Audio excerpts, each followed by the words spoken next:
wewe ni Mkenya kama sisi. Ukiona Mkenya mwenzako, wewe msalimie na uendelee, sababu yeye anaendelea na ile katiba imempatia haki ya maandamano. Na wewe William Ruto, usifikirie tunaweza omba ruhusa kwako. Ruhusa tumejipatia kikatiba.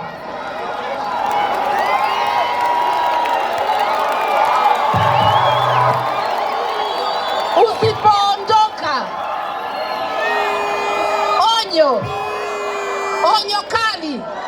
onyo kali kwa William Ruto. Ukiguza hawa wananchi, ujue utangojewa kule Haggue. Utangojewa kule Haggue.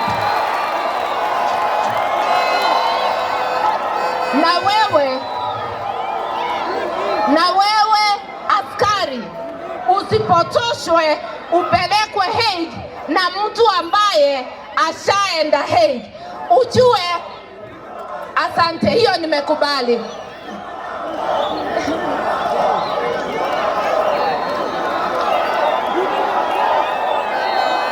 Ya mwisho, nikimalizia, nataka kukumbusha Wakenya ya kwamba watoto walichomwa kwa kanisa Kiambaa.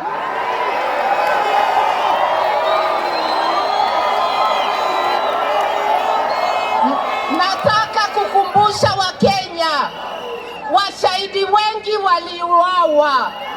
Hatujaweza kujua ni nani sababu mashahidi wote walimalizika. Lakini tunatoa onyo kwa serikali bandia. Wakenya hawatasimama maovu ya kitawala. Ukifikiria utatuua zote, wewe mwenyewe ndio utakuwa taabuni.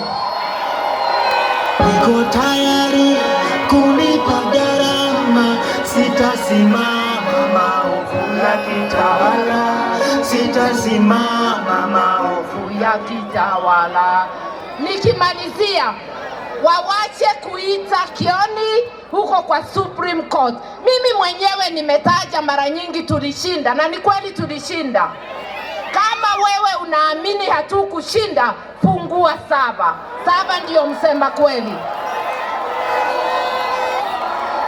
Na kama unataka Kioni afike mahakama kuu, andika jina yangu kama wakili wake hata kabla sijafika huko.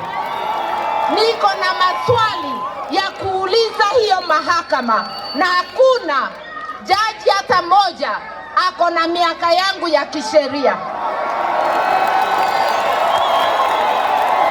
Niko tayari kulipa gharama, sitasimama maovu ya kitawala, sitasimama. Ya mwisho, nataka kuongea na kila Mkenya. Sijali chama yako ni gani, sababu hata wale walipigia hiyo serikali bandia kura leo hii walia. Mimi nakwambia, hii ni safari yetu ya kipekee ya kuokoa nchi yetu isisambaratike. Ukiona serikali inatumia pesa wakati wananchi wanakufa njaa, hao si watu wanafikiria vizuri. Ukiona serikali inakula pesa ya maji wakati wa kiangazi, uelewe hao si watu wako na akili timamu. Na muomba nyote tushikane nyuma ya baba Raila Amolo Odinga. Hii ni siku yetu, tutakomboa nchi yetu na tutakomboa Kenya kiuchumi. Indeed, he must go. He must go. Yes. Asante. Asante. Sasa, bila kupoteza wakati, wacha niite kinara wangu, kiongozi wetu Raila